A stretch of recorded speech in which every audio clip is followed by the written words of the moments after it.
let's say TV ratings do go up as people expect and television contracts get more expensive. And then wouldn't you think TV networks would want to try and get in this business themselves and start just flat out communicating to gamblers through the television sets, through the radio speakers, through internet connections? And in that regard, how do you see TV networks and sports networks covering this sort of stuff that you have already been on the ground floor of, Brent?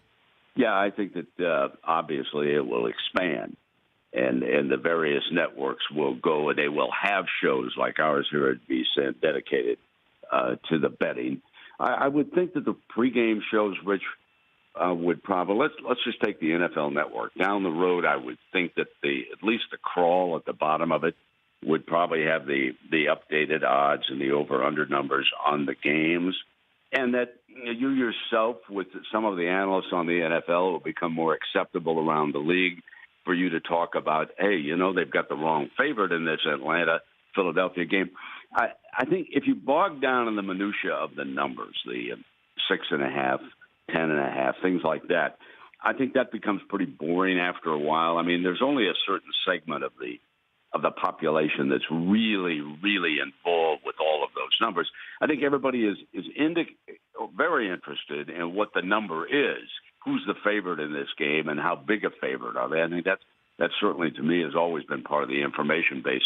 And I'm talking specifically about the National Football League, although what was interesting, I noted when you talked about the people in the NBA and the Western Conference, how it's over. It's fascinating to me because the Houston Rockets are a slight favorite in the second game. And I suspect that's based upon the zigzag theory, which you have. And obviously, it'll be a do-or-die game for Houston. If they're going to stay alive at all, they've got to win game two. Now, there's a certain percentage of the population that's interested in that will make a bet.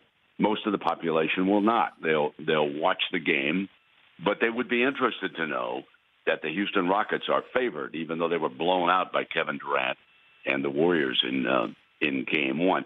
But there will be specific shows about series prices and where we stand after 4 weeks of a season and things like that.